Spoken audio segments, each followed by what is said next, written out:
জানতে চাই আমার বাবারা, একটা ছোট্ট বাচ্চা বয়স মাত্র 5 বছর, ওই বাচ্চাটার হাতের উপরে যদি একটা 50 কেজির চাউলের বস্তা তুলে দেওয়া হয়,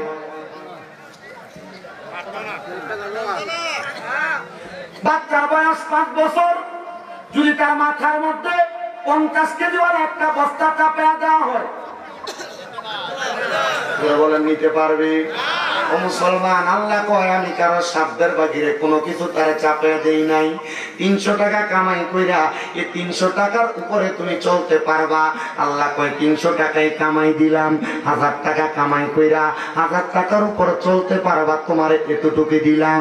এবার আল্লাহর হাবিব মুহাম্মদুর রাসূলুল্লাহ সাল্লাল্লাহু আলাইহি ওয়াসাল্লামের প্রখ্যাত হাদিস বিশারদ হযরতে আব্দুল্লাহ ইবনে আব্বাস রাদিয়াল্লাহু তাআলা আনহু বলেন, এই আয়াতে কারিমা যখন নাযিল হইল, আমি আমার নূরের নবী রাহমাতুল লিল আলামিন নবীকে বললাম, ইয়া রাসূলুল্লাহ, ইয়া হাবিবাল্লাহ নবী গো, তাহলে আপনি নবী বলেন না এই আয়াতের আমল আমরা কেমনে করব?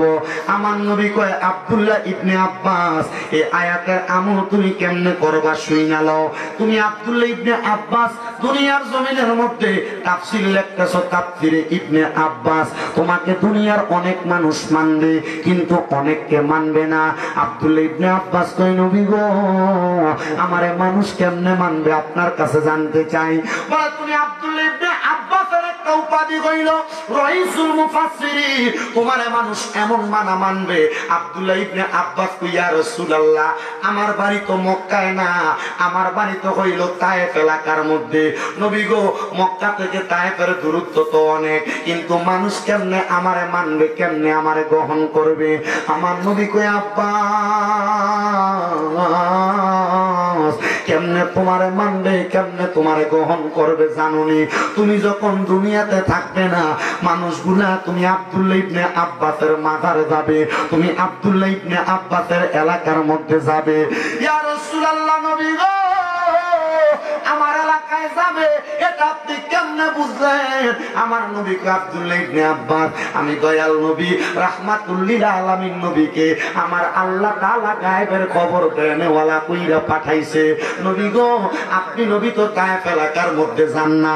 নবী গো আমি আব্দুল্লাহ ইবনে আব্বাস দাওয়াত করলাম, আপনি নবী আমার দাওয়াতে তায়েফের ময়দানে একটু আসেন না? আব্দুল্লাহ ইবনে আব্বাস বলে, আমি যখন আমার নবীরে দাওয়াত করলাম, আমার নবীজি আমার দাওয়াতে তায়েফের ময়দানের দিকে অবস্থান করতে লাগলেন।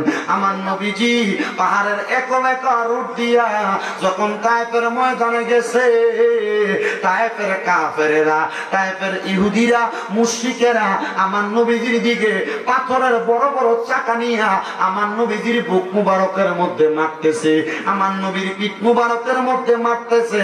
আব্দুল্লাহ ইবনে আব্বাস কয়, ও তায়েফের মানুষ, তোমরা চিনুনি এটাকে?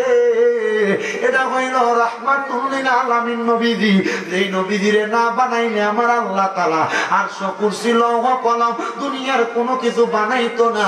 তোমরা ওই নবীরে মাইরো না, ওই নবীরে আঘাত কইরো না। তায়েফের ওই ময়দানের মধ্যে যুবক কাকরা যুবক বয়সীরা আমার নবীরে আঘাত করে। রাহমাতুল লিল আলামিন নবী বলে, প্রথম দিন যখন আমি তায়েফের ময়দানে গেলাম, আমার আল্লাহ তো আমি নবীরে বদদুয়া করার জন্য পাঠাই নাই। নবী গো কেন পাঠাইছে? আমার নবী কই, ওয়া মা আরসালনাকা ইল্লা রাহমাতাল লিল আলামিন কইরা আমার আল্লাহ তাআলা আমি নবীরে পাঠাইছে। আমি নবীর একটা উপাধি হইল মুস্তাজাবাতুদ দাওয়াত। আমি নবী যখন কোন দোয়া করি, আমার আল্লাহর সাথে সাথে আমার দোয়া কবুল করে। নবীজি রক্তাক্ত শরীর নিয়ে আব্দুল্লাহ ইবনে আব্বাসের বাড়ি থেকে সামনের দিকে হাঁটতে নবীজির একজন সাহাবীর বাড়ির সামনে গেছে, তার নাম হযরতে কাব বিন আহবাব রাদিয়াল্লাহু তাআলা আনহু। হযরতে কাব বিন আহবাব রাদিয়াল্লাহু তাআলা আনহু আমার নবীরে দেখছে, মুসলমান ছিল না, ইহুদি ছিল। হযরত আহবাব ডাক দিয়া কই, নবী গো, নবীর উম্মত ছাড়া আপনি নবী যে জান্নাতে যাইতেন না, আপনি নবীজি মার গর্ব না শুধু, যখন আপনারে আমার আল্লাহ তাআলা আদেশ কইরা নূর মুবারক বানাইছে, তখন আপনি উম্মতের জন্য কাঁদছেন। এরা জানে না আপনি নবী দুনিয়া থেকে রওজা মুবারকে যাওয়ার যাওয়ার পরে সারা জীবন উম্মতের জন্য কাঁদবেন। এরা জানে না আপনি নবী রাহমাতুল লিল আলামিন নবীজি দুনিয়ার জমিনের মধ্যে রাত্রবেলা ঘুমাইতেন না। যখন আপনি আপনার আসেন আসেন আমার ঘরের মধ্যে আসেন, আপনি নবী আমি একটু খেদমত করব। কাব বিন আহবাব বলে আমার বাড়ির মধ্যে দুই একটা আঙ্গুরের গাছ ছিল, আঙ্গুরের পাতাগুলা নিয়ে আমি আমার হাতে ডইলা আমার নবীর শরীর মুবারক কারে মুইসা দিছি। রক্তগুলা মুইসা দিয়া আমার নবীজির রক্তগুলা বন্ধ করার চেষ্টা করছি। কাব বিন আহবাব কই আমার নবী সাল্লাল্লাহু রাসূলুল্লাহ সাল্লাল্লাহু আলাইহি ওয়াসাল্লাম কাব বিন আহবাব রে আমার নবী কয় কালিমা পড়ছো, আমি নবীর মাঝে কি দেখছো? কাব বিন আহবাব কয় ইয়া রাসূলুল্লাহ পুরা তায়েফ এলাকার মানুষ যা দেখে নাই আমি কাব বিন আহবাব তা দেখছি। নবী গো কি দেখছি জানেননি? আপনি ডালের মধ্যে ধরার সাথে সাথে এদের হাতটা নিচের দিকে নোয়া গেছে, উপরে উঠাইতে পারে না। ও বন্ধুরে ওই নবী রহমতের নবী কাব বিন আহবাবের মতো ইহুদি সন্তান আমার নবীরে চিনছে, কিন্তু আজকে ফেসবুকের মধ্যে দেখলাম একটা বিয়াদব বলতেছে ওই নবীর নারাই রিসালাতের স্লোগান দেওয়া যাবে না যদি ইহুদি নাসারারা আমার নবীরে চিনতে পারে, বাংলার মুসলমান নামক দাড়িওয়ালা টুপিওয়ালা না চিনতে পারে। এবার বলেন এরা কি আসলে মানুষ না শয়তান? এদের যদি আমল কম হয়, আমল কথা কেন আমল কম হয়, ইমানের দৃঢ়তার কারণে এরা জান্নাতে যাবে। সুবহানাল্লাহ। আচ্ছা এই কথা শোনার পর আপনি কি নামাজ ছেড়ে দিবেন? এই কথা শোনার পর রোজা ছেড়ে দিবেন? এই কথা শোনার পর সুদ খানা বেশি করে খাইবেন? এই কথা শোনার পর হারাম খানা বেশি করে খাইবেন? না।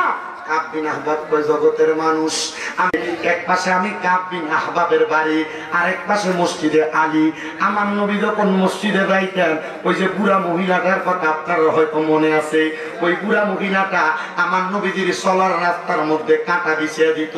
আল্লাহর কসম আমি দেখে আসছি ওই বুড়ি মহিলার বাড়ির এখন আর ইটটিও নাই, মানে মাটিগুলো নাই, উপর দিয়ে কিছু কষ্ট দিতে আর বেডির বাড়ি রাখবো এটা হইতে পারে নাকি? আল্লাহর কসম রে যারা সাচ্চা পাক্কা মুসলমান এরার কাছে যদি কেউ আইসা নবীর নামে দুর্নাম করে, নবীর শান দেওয়া যাবে না বলে, নারাই রিসালাত স্লোগান দেওয়া যাবে না বলে, সমাজের মধ্যে এদেরকে মানুষ 2 টাকার দামও দেয় না। নবী গো ইয়া রাসূলুল্লাহ আপনি তো ওই মসজিদের মধ্যে করার কারণে আমার আল্লাহ তাআলা কারণে ঠিকানাটা কোন জায়গায় দিব? আমার নবী কয় ফাযা খালাল জান্নাতা, আমার আল্লাহ তাআলা কারণে জান্নাত দিব যদি তারা ইমানদার হয়, যদি তারা নেক আমল করনেওয়ালা হয়। ইয়া রাসূলুল্লাহ কেমন ইমানদার কেমন নেক আমল? আল্লাহর নবী কয় সেজদা দিতে পারে নাই, তাইলে ওই ব্যক্তিটা জান্নাতি হয়ে যাইব। নবী গো কেন? আমার নবী কয় উলাইকা হুম খায়রুল বারিয়া, আমার নবী কয় এই ব্যক্তিটা দুনিয়ার সবচাইতে ভালো মানুষ, এই ব্যক্তিটা দুনিয়ার সবচাইতে নেককার মানুষ। তাইলে বোঝা গেল ইমান ছাড়া হাজার সেজদা দিলেও কোনো লাভ হবে না।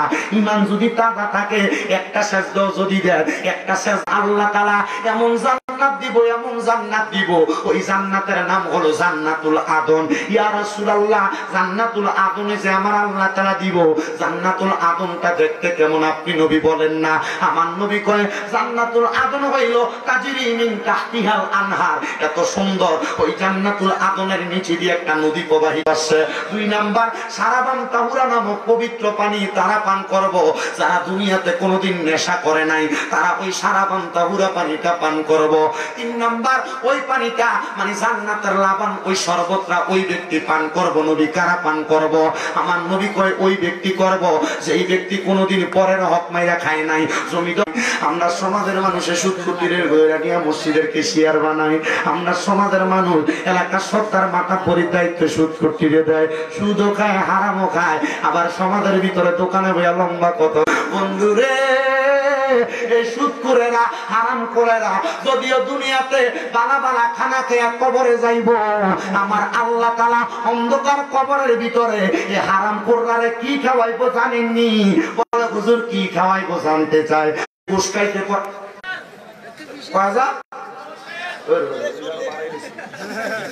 যত সুদের কোম্পানি সাইনবোর্ড আছে বিরু ফান্ডে সে দিয়ে লাগিয়ে দিয়ে দিয়ালে সাঙ্গা হিসাব ব্যবসা বাড়াই মানুষ বিপদে পড়ে, কারণ আপনার দিকে পানি ওঠে, পানি ওঠার কারণে মানুষ বিপদে পড়ে থাকা মানে বাধ্য হয়ে সুদে ঠেহালো। কি কথা বল না করে?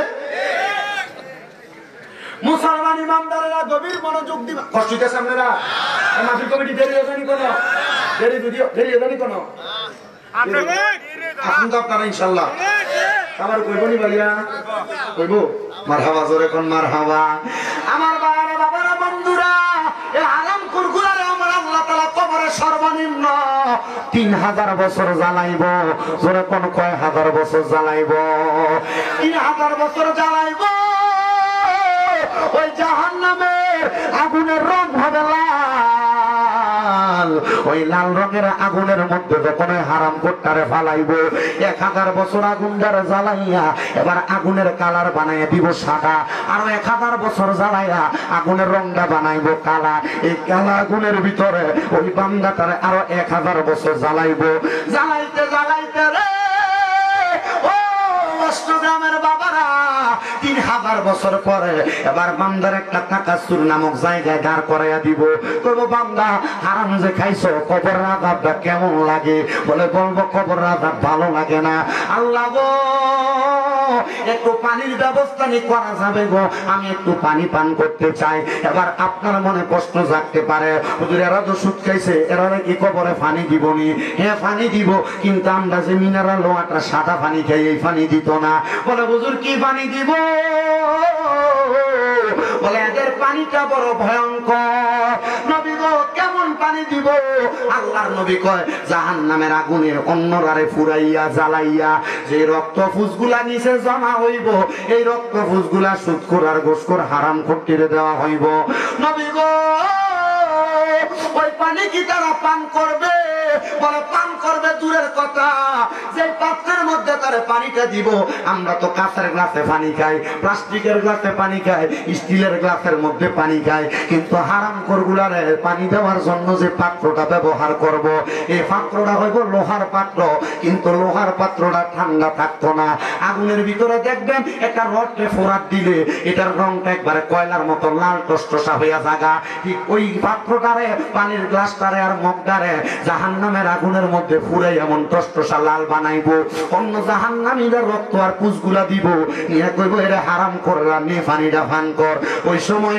ওই হারাম করা বলবে এই পানি কেমনে পান করব দুনিয়ার পানির ভিতরে একটা মশা যদি পড়তো আমি পানিটারে ফালাইয়া দিয়া বোতলটা দিয়ে গ্লাসটা দিয়ে তারপরে পানি খাইতাম এই রক্ত আর পুষ আমি কেমনে খাইবো বলে হারাম তো কম খাও নাই পরের হক তো মাইরা কম খাও নাই নাও নাও তাহলে এই পানিটা পান করো তখন এরা কি করবে জানো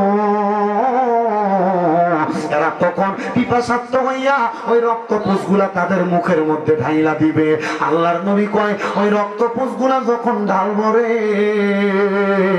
তাদের পেটের নারী বুড়িগুলা পায়খানার রাস্তা দিয়া নিচের দিকে গইলা গইলা পড়বে মানুষ রে হারাম টাকা খাও সুদের টাকা খাও ঘুষের টাকা খাও এই টাকা খাইয়া খাইয়া নিজেরা মুসলমান দাবি করো কেমনে দাবি করো আমার তো বুঝে আসতেছে না আমার তো বুঝে আসতেছে না আমার তো বুঝে আসতেছে না আল্লাহ নবী কয় আমি নবী যখন মেরাজের মধ্যে গেলাম আমি মেরাজের মধ্যে যাওয়ার পরে আমি দুই শ্রেণীর মানুষ দেখছি এক শ্রেণীর মানুষ দেখছি যাদের পেটটা কাল বুয়ুতিন একটা ঘরের মতো দেখা যায় আমি নবী দেখলাম এদের পেটের চামড়ার উপর দিয়া এদের পেটের অবস্থা দেখা যায় এদের পেটের মধ্যে লম্বা লম্বা সাপ এদের কলিজার মধ্যে একটা একটা করে আঘাত করে ইয়া রাসূলুল্লাহ কেন গো বলে একটাই কারণ হারাম খাওয়ার কারণে পরের হক মাইরা খাওয়ার কারণে মুসলমান ও নবীর উম্মতের দলেরা পরের হক খাইতে সাবধান কিন্তু বর্তমানে পরের হক খাওয়া সুদের টাকা খাওয়া বেড়াইতার খাওয়া নাই করে ব্যবসা ঘুরে আলাইছে বলে হুজুর কে খায় বলে ফাঁসিরি দিয়া খাওয়ায় বেরিয়ে সুদের ব্যবসা করে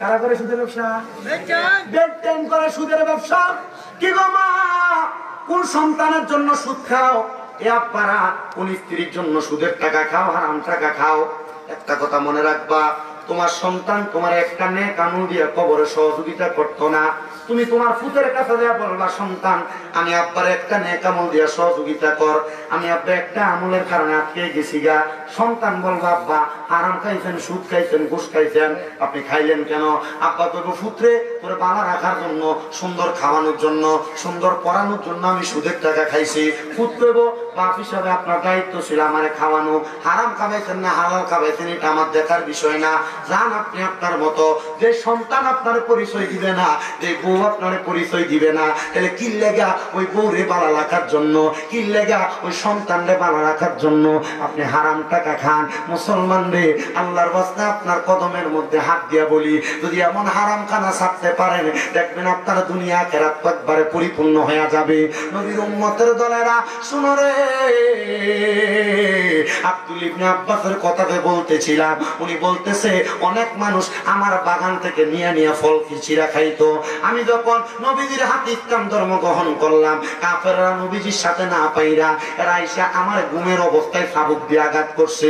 এরা আমার চাবুক দিয়ে শুধু আঘাত করে নাই, এরা আমার বাগানের সব আঙ্গুর গুলা ফল গুলা নিয়ে গেছে।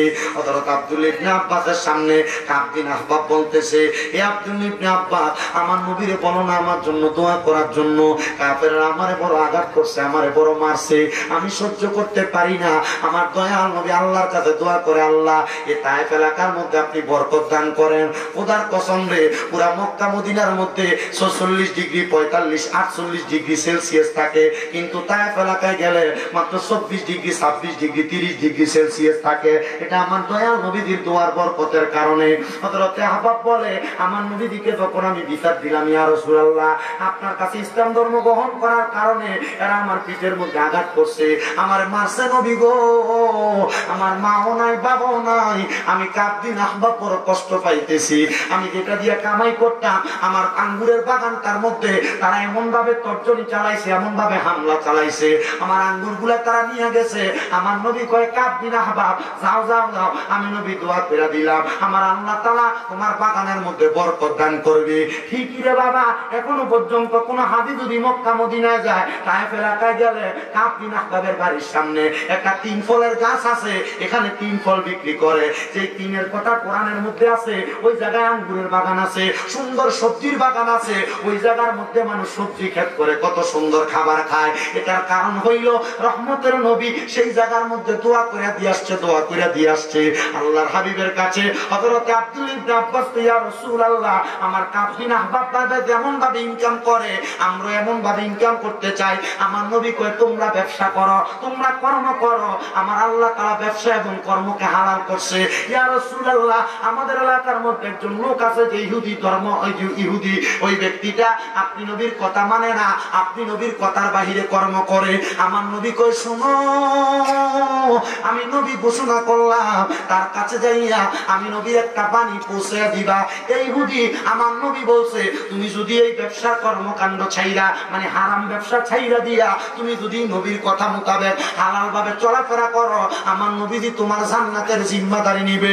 ইহুদিটা দাঁড়াইয়া গেছে, বলে জান্নাতের জিম্মাদারি আমার নবী নিবে। চলো চলো, আমার নবীকে বলবা আমার জন্য এই কথাটা কাগজের মধ্যে লেখা দেয়। আমার দয়াল নবী রাহমাতুল লিল আলামিন নবীর কাছে আইসা, আব্দুল ইবনে আব্বাস, ইয়া রাসূলুল্লাহ, ইহুদিটা হারাম খায়, পরের হক মাইরা মাইরা খায়, আপনি দয়াল নবী তাকে জান্নাতের খবরদারি দিবেন, জান্নাতে সুপারিশ করবেন যাওয়ার জন্য। ইহুদি বলছে, লেখাটা যদি আপনি কাগজে লেখা দেন, তাহলে ওই ইহুদিটা ইসলাম ধর্ম গ্রহণ করবে। জোরে কোন সুবহানাল্লাহ। মুসলমান, আমার দয়াল নবী রাহমাতুল লিল আলামিন নবীজি এই কথাটা শুই না কাগজের মধ্যে লেখা দিছে, এই ব্যক্তি জান্নাতি, এই ব্যক্তি জান্নাতি, এই ব্যক্তি জান্নাতি, যদি সে হারাম না খায়, যদি সে হারাম না খায়। ইহুদি কাগজটা মুঠ করে ধইরা বাড়ির মধ্যে যাইয়া তার আব্বা আম্মারে বলছে, মা ও আব্বা, আপনার কাছে আমার আবদার, আপনারা তো ইহুদি, আপনারা তো মুহাম্মদুর রাসূলুল্লাহরে মানেন না, আপনাদের কাছে আমার আবদার হইল, আপনারা যদি আমার কাছে কথা শুই না ইসলাম ধর্ম গ্রহণ করেন, আমি আপনাদেরকে নিয়ে জান্নাতে যাব। বলে, বাবা কি বলো? বলে, হে মুহাম্মদুর রাসূলুল্লাহ আমারে লেখা দিছে আমি জান্নাতে। মা বাবা কয়, মুহাম্মদুর রাসূলুল্লাহ লেখা দিলে তুমি জান্নাতে দেবে, এটা কেমনে বলো? মা গো মা, মুহাম্মদুর রাসূলুল্লাহ কোন দোয়া যদি আল্লাহর কাছে করে, মুহাম্মদুর রাসূলুল্লাহ কোন কথা যদি আল্লাহর কাছে বলে, মুহাম্মদুর রাসূলুল্লাহ জবান দিয়া কোন কথা যদি মানুষের কাছে বলে, তাহলে মানুষেরা এই কথাগুলা মুহাম্মদুর রাসূলুল্লাহর কথা মনে করে না গো মা, এই কথাগুলা আমার আল্লাহর কথা মনে করে। কারণ আমার আল্লাহর নবী রাহমাতুল লিল আলামিন নবী নিজে থাইকা কোনো কথা বলে না, যা বলে আমার আল্লাহ তাআলা মুহাম্মদুর রাসূলুল্লাহরে দিয়া বলায়। মা গো মা, আমি কাগজে লিখে আনছি আমি জান্নাতি, আমার আল্লাহর হাবিব মুহাম্মদ মুস্তাফা বলছে, হে মা ও মা ইসলাম ধর্ম গ্রহণ করবানি? মা ডাক দিয়ে কই সন্তান এই মুহূর্তে কালিমা পড়াও, লা ইলাহা ইল্লাল্লাহ মুহাম্মাদুর রাসূলুল্লাহ সাল্লাল্লাহু আলাইহি ওয়াসাল্লাম। ওই ইহুদি বলে আমি এবং আমার মা দুইজন ইসলাম ধর্ম গ্রহণ করলাম, কিন্তু আমার আব্বাজান এমন ঘাটতারা মানুষ ইসলাম ধর্ম গ্রহণ করে নাই। আমার আব্বাজানরে বললাম আব্বাজান আপনি ইসলাম ধর্ম গ্রহণ করেন, ইসলাম ধর্ম গ্রহণ করেন। আমার আব্বা ইসলাম ধর্ম গ্রহণ করে নাই। আমি আমার আম্মা জানলে নিয়ে যখন ঘরের মধ্যে ইসলাম ধর্ম মোতাবেক রাত্রবেলা ইবাদত করি, আমার আব্বা জান ঘরের ফাঁকা দিয়া দিয়া দেখতো আমরা কি করি। আমার আব্বা দেখতেন আমরা নামাজ পড়ি, রুকু করি, সাজদা করি। হে দুনিয়ার মানুষ, আমরা যখন দুনিয়াতে ইবাদত করতাম, একদিন আমি তাহাজ্জুদ নামাজের সময় দেখলাম আমার মা জননী নামাজের মুসল্লা থেকে মাথা উঠাইতেছে না। আমি আমার মারে ডাকলাম, আমার মা জননী আর মাথা মুবারক উঠায় না। আমি জিজ্ঞাইলাম মা নামাজরত অবস্থায় যে ঘুমায়া গেলেন, ও মা ঘুমানো যাবে না, তাড়াতাড়ি মাথা উঠান। আমি বুঝতে পারলাম আমার মা দুনিয়াতে নাই। আমি আমার মারে বারবার ডাক দিলাম, বারবার ডাক দিলাম। বুঝলাম রে আমার মা মনে হয় দুনিয়া থেকে বিদায় হয়ে গেছে। আমি আমার মারে সুন্দর করে কাপন পরাইয়া আমার নবীর দরবারে নিয়ে গেলাম। ইয়া রাসূলুল্লাহ আমার মা একজন মুমিনা, আমার মা একজন ইমানদার, আপনি নবী দিয়ে আমার মারে জানাজা পড়াইয়া দেন। জোরে কন্যা সুবহানাল্লাহ। নবী গো ইয়া রাসূলুল্লাহ আপনি জানাজা পড়াইয়া দেন গো নবী। আমার নবীজি সাহাবায়ে কেরামরে নিয়ে দাঁড়াইছে, নবী আমার জানাজা পড়ায়। জানাজা পড়াই কিন্তু ইহুদি আব্বাটা দূর থেকে দাঁড়িয়ে দাঁড়িয়ে কান্দে, হায়রে আমার আদরের স্ত্রী দুনিয়া থেকে বিদায় হয়ে গেছে, আমার স্ত্রী কবরে গেলে কেমনে থাকবো আমি জানি না। এই বাবা যখন কান্দে, সন্তান বাবার কাছে যাইয়া ডাক দিয়া কয় আব্বা আপনি আমার মারে লইয়া টেনশন করেন না। আমার মা এমন একটা ধর্ম গ্রহণ করছে, আমার মা এই ধর্ম গ্রহণ করার পর থেকে কোনোদিন নামাজ ছাড়ে নাই। আমার মা এই ধর্ম গ্রহণ করার পর থেকে কোনোদিন আল্লাহর কোরআনের বাহিরে চলে নাই। আমার মা এই ধর্মটা গ্রহণ করার পর থেকে কোনোদিন এই দুনিয়ার জমিনে কোনো বদ কাজ করে নাই। আব্বা আমি আপনাকে নিশ্চিত একটা গ্যারান্টি দিব, আমার মা মারা যাওয়ার পরে কবরের মধ্যে জান্নাতে থাকবে। ওই আব্বাটা বলে সন্তান তোমার এমন কারগুজারি কথা আমার ভালো লাগে না, তুমি তোমার মতো থাকো, আমি আমার মতো চইলা যাই। ওই আব্বাটা মা জননীর এমন অবস্থাটা দেখে বাড়ির মধ্যে চলে গেছে। রাত্রবেলা নিশার ঘুম দেয়, হঠাৎ করে সকালবেলা ফজরের নামাজ হওয়ার আগে ওই সন্তানের ঘরের দরজার মধ্যে দেয়া ডাক দেয়, এ আমার কলিজার টুকরা সন্তান ঘরের দরজাটা নি খুলবা, আমি আব্বা তোমার সঙ্গে একটু কথা বলার জন্য। সন্তান ডাক দিয়া কয় বাবা আপনি কেন আমার সাথে কথা বলবেন? বাবা ডাক দিয়া কয় সন্তান আমি এই মুহূর্তে মুহাম্মদুর রাসূলুল্লাহর কাছে মদিনা শরীফে যাইতে চাই। আব্বা গো আপনি এই ধর্মটারে মানেন না, আপনি এই ধর্মটারে গ্রহণ করতেন না, আপনার কাছে এই ধর্মটা বাদে ধর্ম মনে হয়। ও আব্বা কেন মুহাম্মদুর রাসূলুল্লাহর কাছে যাইবেন? ওই আব্বা ডাক দিয়া কয় সন্তান রে মুহাম্মদুর রাসূলুল্লাহর কাছে আগে আমার নিয়ে চলো, তারপরে আমি আমার কথাটা তোমার কাছে জানাইতেছি। সন্তানকে আব্বা যা আপনারা আমি মুহাম্মদুর রাসূলুল্লাহর কাছে নিয়ে যাব কেমনে? আমার নবী তো গভীর রজনীতে এখন ওনার ঘর মোবারকের মধ্যে উম্মতের মায়ায় কান্দে, আপনারা আমি সেই জায়গার মধ্যে এখন নিয়ে যাব না। যদি আপনি সেই জায়গার মধ্যে যান, আপনি দয়াল নবীজি রাহমাতুল লিল আলামিন নবীর দরবারে ফজরের সময় দেখা করা লাগবে। আব্বা কয় সন্তান দেরি মানে না, দেরি মানে না, দেরি মানে না, তাড়াতাড়ি তুমি আমারে রহমতের নবীর দরবারে নিয়ে যাও। ওই সন্তান বাবারে নিয়ে রহমতের নবীর দরবারে দাঁড়ায় গেছে, কিন্তু আমার নবী ওই দিন আর ঘরের মধ্যে নাই। আম্মাজান আয়েশা সিদ্দিকা বলে যখন ওই ব্যক্তিটা আমার ঘরের দরজায় আঘাত করলো, আমার নবী তখন আমার ঘরে ছিল না।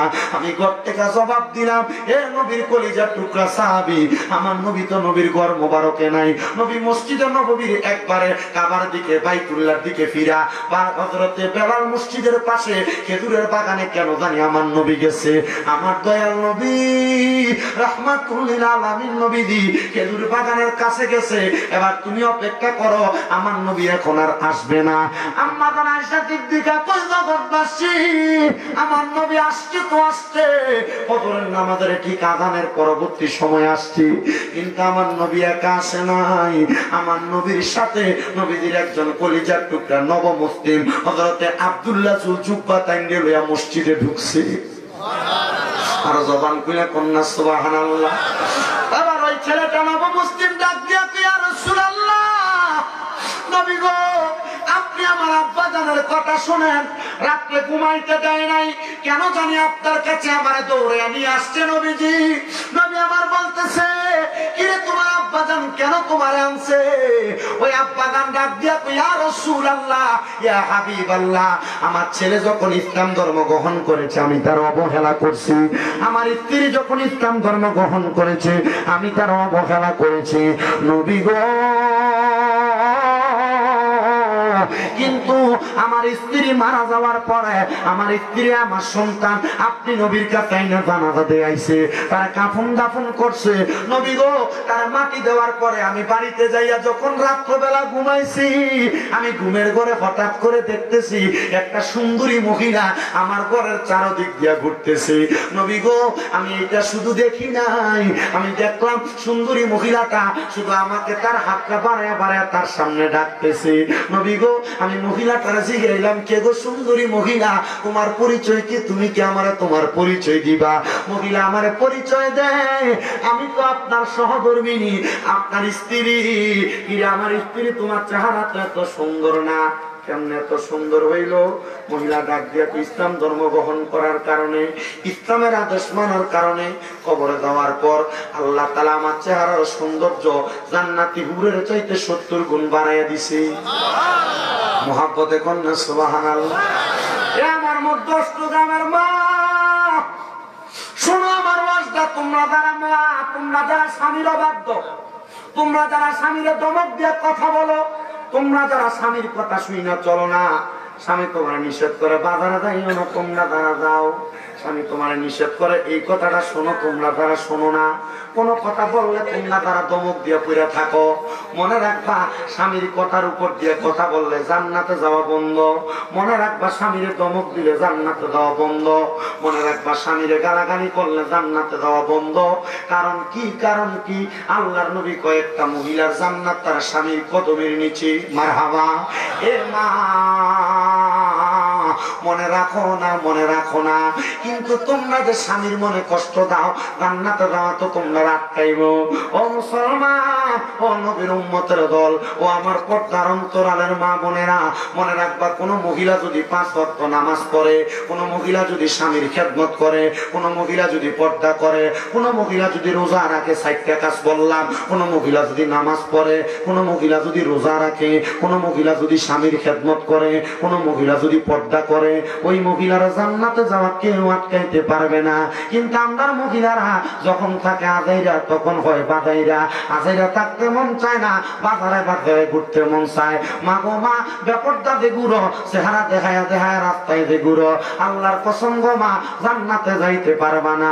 আজান দে চারিদিক দিয়া টিভি সিরিয়াল চালায়া দিয়া ঘরে বইসা থাকো, আল্লাহর কসম জান্নাতে যাইতে পারবা না। স্বামী কোনো অন্যায়ের কারণে দমক দিল, মুখ তারা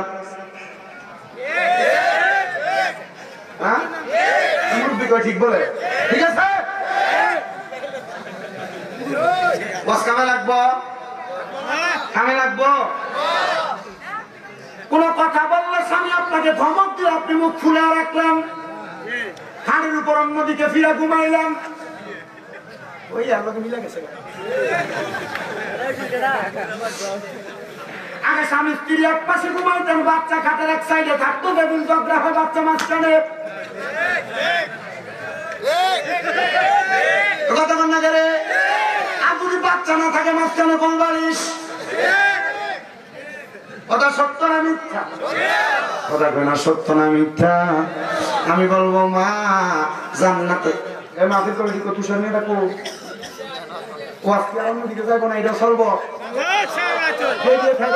কি বলেন আমি দেখছি যে আসার সময় আপনার থেকে বিবিএ বেশি আছে মারহাবা কোন আমার মা বোন জান্নাতে যাক আমি চাই কথা বলেন ঠিক কিনা আমিও তেমন একটা মার গর্ভের সন্তান ও মা রাগ করেন না আগামী বছর দাওয়াত দিব স্বামী যদি চিন্তা করে না মা গো আমি চাই আপনি মা জান্নাতে যান তাহলে একটা মহিলা জান্নাতে যাবে কয় কারণে কয় কারণ এক নাম্বার নামাজ এক নাম্বার দুই নাম্বার পর্দা দুই নাম্বার তিন নাম্বার এক নাম্বার নামাজ দুই নাম্বার পর্দা তিন নাম্বার রোজা চার নাম্বার স্বামী মুখ ফুলান যাইব দমক দেওয়া যাইব গালাগালি করা যাইব বিছনা আলাদা করা যাইব এ মুসলমান শোনা কোন জায়গা থেকে কথা বলছি কোন মহিলা যদি 4টা কাজের আমল করে কোন মা বোন যদি নামাজ পড়ে পর্দা করে কোন মা যদি রোজা রাখে এবং স্বামীর খেদমত করে জান্নাতের হুর কত সুন্দর আমার আল্লাহ তাআলা ওই মহিলার চেহারা জান্নাতের ভিতরে হুরের চাইতে 70 গুণ সুন্দর বানাইবো আর জোরে কন্যা সুবহানাল্লাহ এবার মনে প্রশ্ন জাগে না আমার ওয়াজ কিন্তু 3-4টা খন্ড হয়ে গেছে শুধু আপনাদেরকে বোঝানোর জন্য আমি কিন্তু আমার ওয়াজের মূল ধারায় যাব কোন মহিলা যদি দুনিয়ার জমিনের ভিতরে নামাজ পড়ে পর্দা করে রোজা রাখে স্বামীর খেদমত করে তাহলে ওই মহিলা জান্নাতের হুর কত সুন্দর এর চাইতে 70 গুণ বেশি সুন্দর হবে এবার আপনার মনে প্রশ্ন হুজুর জান্নাতের হুর কত সুন্দর আল্লাহর নবী জান্নাতের হুরের বর্ণনা দেয় হুর এত সুন্দর হুরে 40 টুকরা কাপড় পরানো হবে কিন্তু 40 টুকরা কাপড়ের উপর দিয়া হুরের শরীরের গোশত দেখা যাবে শুধু গোশত দেখা যাবে না গোশতের উপর দিয়া শরীরের হাড্ডি দেখা যাবে হাড্ডির ভিতরে যে মগজ আছে ওই মগজ পর্যন্ত দেখা যাবে নবী জান্নাতের হুর এত সুন্দর নবী কয় হ্যাঁ ও আমার মা এদের চাইতে আপনারা আরো 70 গুণ সুন্দর আল্লাহ কেমনে বানাইবো আল্লাহই ভালো জানে কিন্তু মা গো স্বামী যে একটা ধমক দিল মুখ যে ফুলে রাখলেন বিছনা যে আলাদা করলেন স্বামী আপনার গায়ে ধরলে সারা দিয়া ফালায় দিলেন মনে রাখবেন আল্লাহর নবীর হাদিস শরীফ আমি পড়লাম নবী আমার বলতেছে কোন মহিলাকে তার স্বামী রাত্রবেলা তার আত্মসংযমের জন্য বিছানায় ডাক দিল ওই মহিলা যদি বিছানার মধ্যে না যায় স্বামীর দিক থেকে অন্যদিকে মুখ ফিরে রাখে তাহলে আল্লাহ তাআলার আযাবের ফেরেশতারা সারা রাত্র পর্যন্ত ওই মহিলার গজব দিতে থাকে মা বোনেরা দিনে যত ঝগড়া হোক না কেন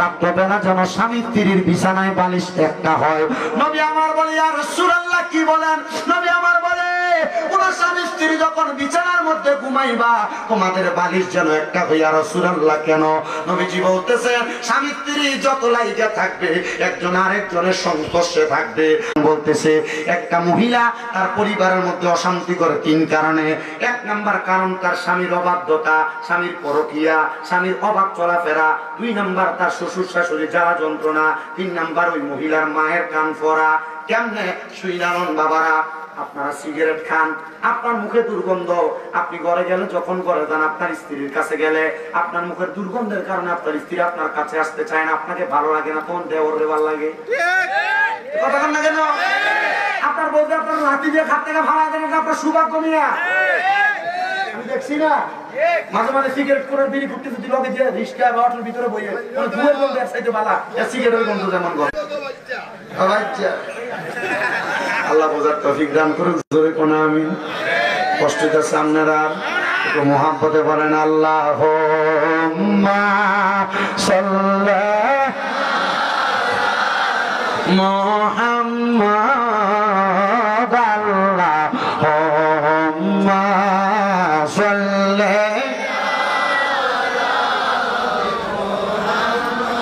ওয়া আলা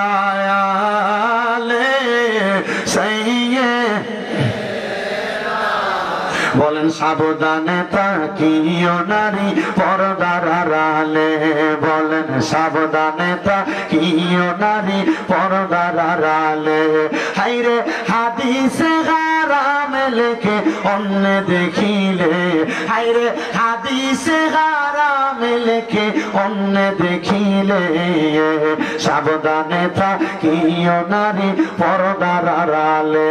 হায়রে আজকালকার নারী গণে তারা স্বামীদেরকে ঘরে রেখে, আরে সিনেমাতে যাই গো তারা, মার্কেটেতে যাই গো তারা, দাইয়ুসের বেশে, সাবধানে থাকিও নারী পর্দার আড়ালে। ধারণের দরকার আছে না? আছে। আপনি বিডি দিলে মোটরসাইকেল দিয়ে ঘুরে, আপনি যে আপনি বিডি দিয়ে এলাকা গায়ে হলুদের অনুষ্ঠান হইলে নাচবার লেগে দেন, বাইরের গায়ে হলুদের ভিতরে হলদি লাগাইবার লেগে দেন, কথা বল না কেন? আপনারা বইয়ারা পর্দায় থাক, আপনারা ছান কি ছান না? আল্লাহর কোরআন কইবা করে না, ফি বুয়ুতিকুন্না ওয়ালা তাবাররুজনা তাবাররুজাল জাহিলিয়াতিল উলা, তোমরা তোমাদের নারীদেরকে জাহিলিয়া যুগের মহিলাদের মতো বের হইতে দিও না। আর আপনি দেন জাহিলিয়া যুগের মহিলা যুগের কথা, এ শাড়ি পরছে না মুশারি পরছে এটা বুঝাই জানা, এমন পোশাক পরে এর উলঙ্গ থাকতে যা দেখা যেত এর পোশাকে এর তাই দেখা যায়, কথা বল না কেন? এবার আপনারা বলেন মহিলারা পর্দায় থাক, পর্দায় থাক, আপনারা চান কি চান না? তো জোরে জোরে পড়েন, সাবধানে থাকিও নারী পর্দার, সাবধানে থাকিও নারী পর্দার আড়ালে, হায়রে হাদিসে হারাম লেখে অন্য দেখিলে, হায়রে হাদিসে হারাম লেখে অন্য দেখিলে, সাবধানে থাকিও নারী পর্দার আড়ালে। মুসলমান তাহলে যেই কথা বলতেছিলাম, একটা নারী পরিবারের মধ্যে অশান্তি করে তিন কারণে। এক নাম্বার কারণ হলেন আপনি পুরুষ। আপনি পুরুষ যখন নেশা করেন, আপনার মুখের মধ্যে দুর্গন্ধ, সিগারেটের গন্ধ থাকার কারণে আপনার স্ত্রী আপনাকে পছন্দ করে না, আপনার সঙ্গে বেশি কথা বলে না, আপনার সঙ্গে তার সম্পর্কটা দূরত্ব বেড়ে যায়। দুই নাম্বার, আপনি আপনার স্ত্রীর সামনে অন্য নারীদের প্রশংসা করেন। দুই নাম্বার, আপনি আপনার স্ত্রীর সামনে আপনার ভাবিদের সাথে, আপনার অন্যান্য সম্পর্কের মহিলাদের সাথে কথা বলেন।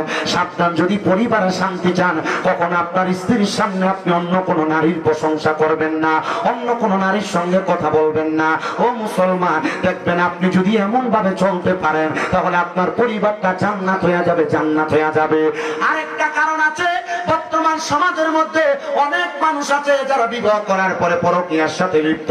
আল্লাহর কসম মুসলমানেরা, আপনারা যদি ঘরের মধ্যে বউ রেখা আপনি যদি এমন পরকীয়ার মধ্যে লিপ্ত হয়ে যান, তাহলে আপনার পরিবারের মধ্যে কোনো শান্তি থাকবে না, কোনো শান্তি থাকবে না, কোনো শান্তি থাকবে না। দুই নাম্বার কারণ হইল, সমাজের বর্তমান শ্বশুর শাশুড়িরা ছেলের বউকে নিজের মেয়ে মনে করে না। নিজে চায় নিজের মাইয়াটা শ্বশুর বাড়িতে গেলে ভালো থাকুক, কাম না করো, কিন্তু নিজের ছেলের বউটা বাড়িতে আসতে মনে করে রং ফিরা বদলে এটা কাম করুক, খালি কাজ করুক না গো। ও শ্বশুর শাশুড়িরা, আপনি যদি আপনার পরিবারে শান্তি চান, আপনি আপনার নিজের ছেলের বউটাকে নিজের মেয়ের মতো মনে করবেন, দেখবেন আর কোনোদিন কোনো নারী পরিবারের মধ্যে অশান্তি করবে না। আর তিন নাম্বার কারণ, অনেক মেয়ের মার আছে, মা বোনের আগে দুইটা যদিও মানে, কিন্তু তিন নাম্বারটা তারা মানতে পারবে না।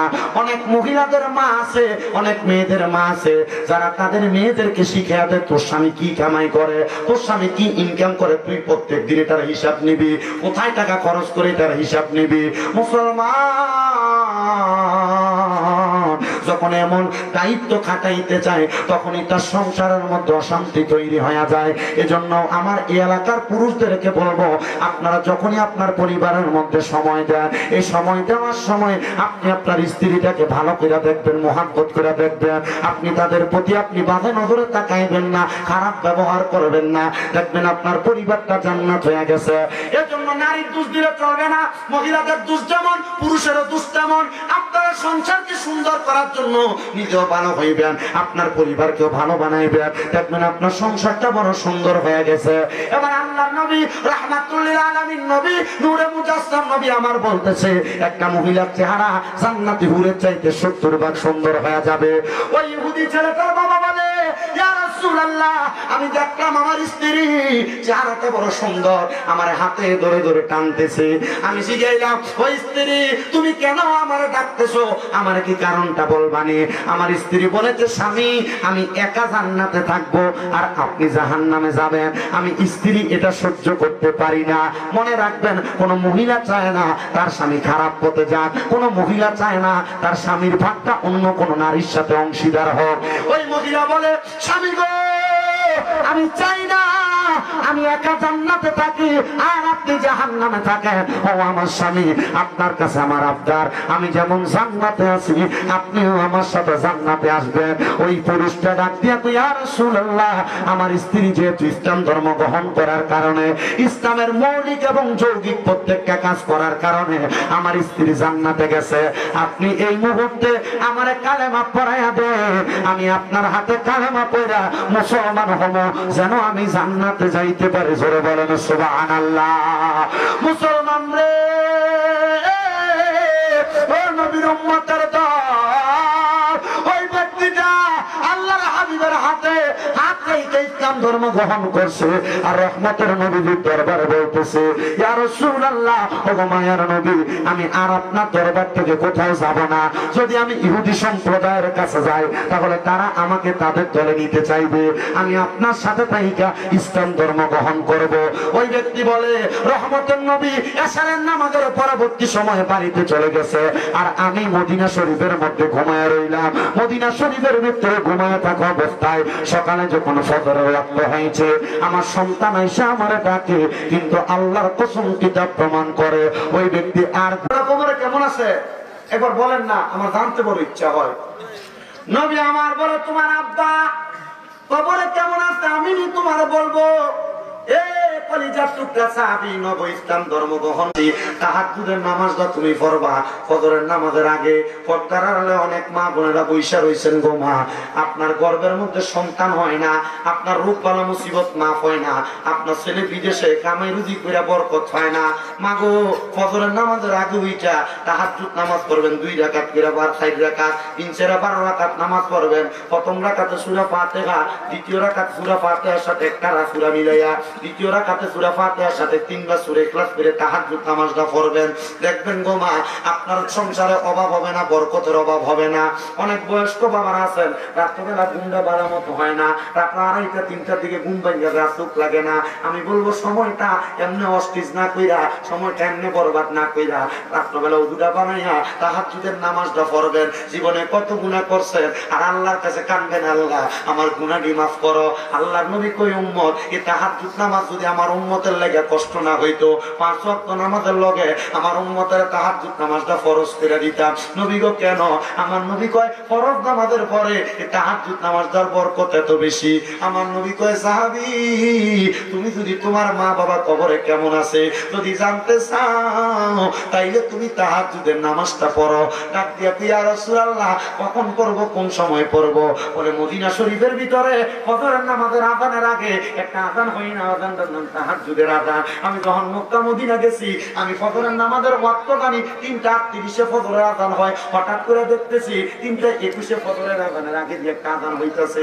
আমার সঙ্গে একজন আব্বাজান লন্ডন প্রবাসী, আমি গেলাম আব্বা আযানটা কি এর কইবে তাহাজ্জুদের আযান। বন্ধুরে দুনিয়ার বাংলাদেশের মসজিদের ভিতরে 5 ওয়াক্ত নামাজের আযান হয়, কিন্তু মক্কার মদিনার ভিতরে 6 ওয়াক্ত নামাজের আযান হয়। এটার কারণ হইল মক্কা এবং মদিনায় তাহাজ্জুদ নামাজের আযান হয়, তাহাজ্জুদ নামাজ আদায় হয়। কারণ এই জন্য মক্কা মদিনার মধ্যে অশেষ পরিমাণ বরকত, অনেক পরিমাণ রহমত। আল্লাহর নবী কয় জগতের মানুষ মক্কা মদিনায় এমন বরকত, এমন বরকত, কিয়ামতের আগে মদিনা শরীফের পাশে 7 কিলোমিটার লম্বা একটা পাহাড় আছে, যে পাহাড়টার নাম উহুদ পাহাড়। মানুষ ইবাদত করার কারণে আমার আল্লাহ তাআলা কিয়ামতের আগে উহুদ পাহাড়টারে স্বর্ণ বানিয়ে দিব।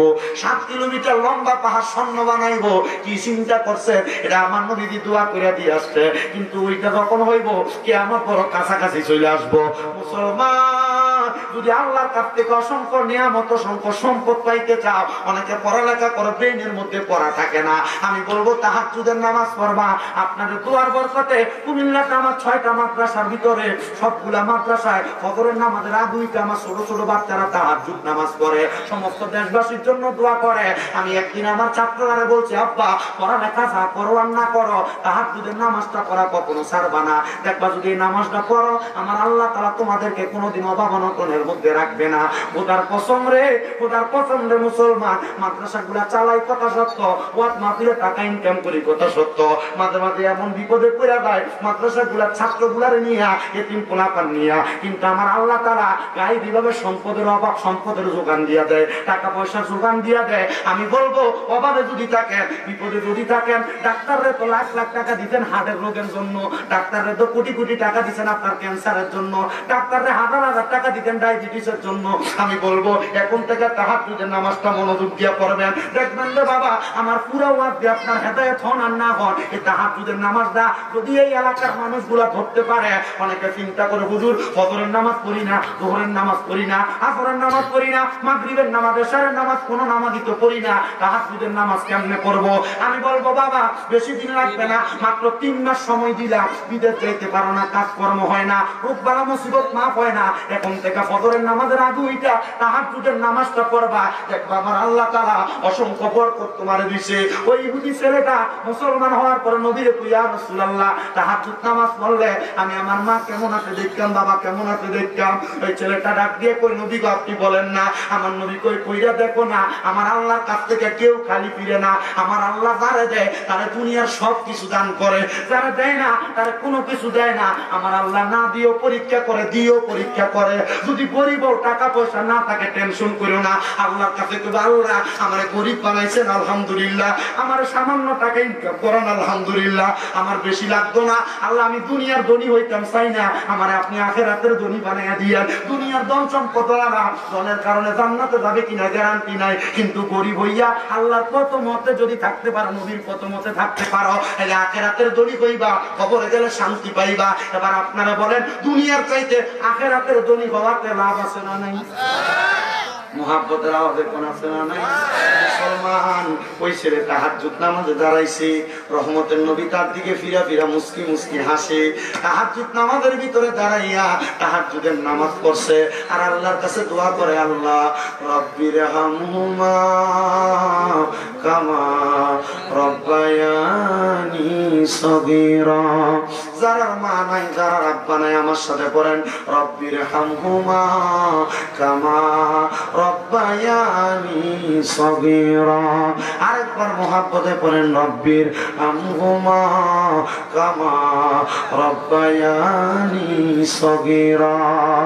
ওই ছেলেটা কয় জগতের মানুষ না,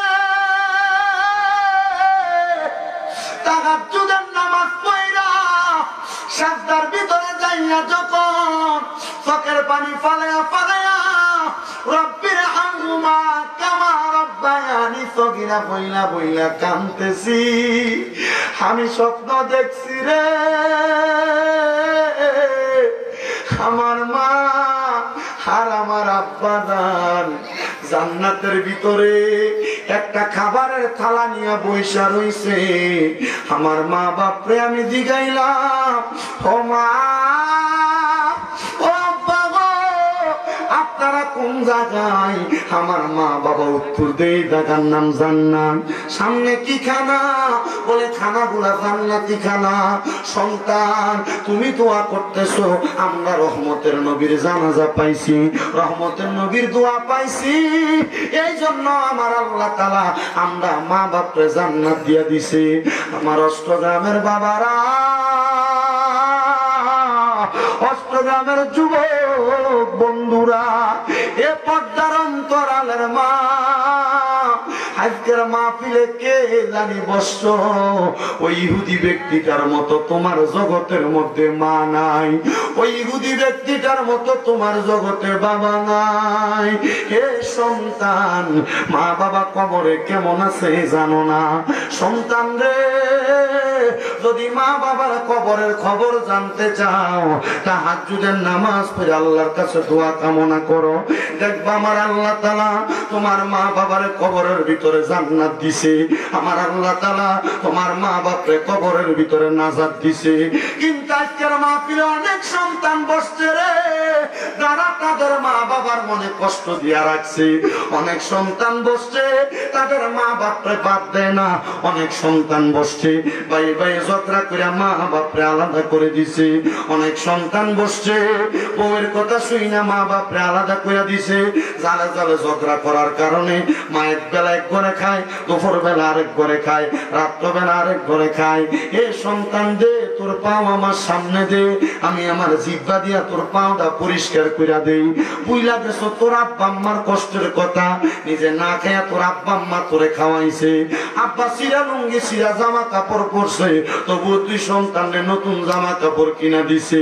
আজকে তোর বাবা কবরে, তোর কাছে লাখ লাখ টাকা কিন্তু 1000 টাকা দিয়ে একটা লুঙ্গি কিনা তুমি তোমার আব্বারে পরাইতে পারো না। সন্তান বুইলা দেখো তোমার মায়ের কষ্টের কথা। ঘরে যদি 3 টুকরা মাছ রান্ত, বাপে বাপের টুকরাটা খাইতো, তুমি তোমার টুকরাটা খাইতা। মা মায়ের মাছের টুকরাটা রাইখা দিত, এ সন্তানে আমারটা রাত্রবেলা খাইবো। মাছুল গুলা দিয়া ভাত খাইতো। এখন তোমার ঘরে কত মেহমান খানা খাই, কিন্তু সন্তান রে তোমার মারে তুমি এক লোকমা খানা খাওয়াইতে পারো না। এ সন্তান যদি এমন মা বাপরে জুদা করে দিয়া থাকো, আজকে মাহফিল থেকে বাড়িতে যাইয়া আম্মা আব্বার পাগুলার মধ্যে ধরে বলবা, মা আল্লাহর রাস্তে আমারে মাফ করে দেন, ও আব্বা আল্লাহর রাস্তে আমারে মাফ করে দেন। যতক্ষণ পর্যন্ত তোমার মা বাবা মুখ দিয়া বলছে মাফ করে দিছি, ততক্ষণ মা বাপের পাও চাইরো না। বলো হুজুর কেন? আরে আমি শামীম রে জানা সমস্ত বাংলাদেশের সবচাইতে বড় আলেম রে দিয়া যদি আইনা ওয়াজ করাও আর মা বাপরে বাদ না দাও, মা বাবার অবাধ্য হও, মা বাবার কথা না শোনো, তাইলে এমন ওয়াজ দিয়া তোমার কোনো লাভ হবে না। আজকের মাহফিলটা কবুল হবে কি হবে না এটার গ্যারান্টি কেউ দিতে পারবে না। এটার গ্যারান্টি কেউ দিতে পারবে না। এটার গ্যারান্টি কেউ দিতে পারবে না। মুসলমান ইমানদার, তবে একটা কথা বইলা দিয়া যায়, যদি আগামীকালকে দেখো তোমার মা বাবা তোমার জন্য দোয়া করতেছে, আগামীকালকে যদি দেখো এলাকার দোকানে বইসা কোন বয়স্ক বাবা কয়, হ্যাঁ আমার সন্তান শামীম রেজার ওয়াজ শুনা আমার বাড়িতে আমার পায়ে ধরে মাপ চাইছে, মনে করবা আজকের মাহফিল আল্লাহর কাছে কবুল হয়ে গেছে। কোন মহিলা একজন আরেকজনকে বলে, হ্যাঁ শামীম রেজার ওয়াজ শুনা আমার ফুতে আমার বাড়িতে যাই আমি মা বাবার পায়ে ধরে মাপ চাইছে, তাইলে মনে করবা আমার আল্লাহ তাআলা তুমি সন্তানের দুনিয়ার জমিনের মধ্যে তোমার দোয়া কবুল করছে। কিন্তু অনেক সন্তান চিন্তা করে, হুজুর আমি কোনোদিন আমার মা বাবার লগে বেয়াদবি করি নাই, আমি আমার মা বাবার সঙ্গে আমি কোনো অত্যাচার অনাচার করি নাই, আমিও কি মাপ চাইতাম? আমি বলবো ও সন্তান, হ্যাঁ মাপ চাইবা। আম্মা তার পায়ে ধরলে সন্তানের দাম কমে না। আর শুধু পায়ে ধরবা না, মাপ চাইবা না। অনেকে চিন্তা করে, হুজুর 2 ঈদে তো মা বাবার পায়ে ধরে সালামি করি না, আমি কেমনে মাপ চামু?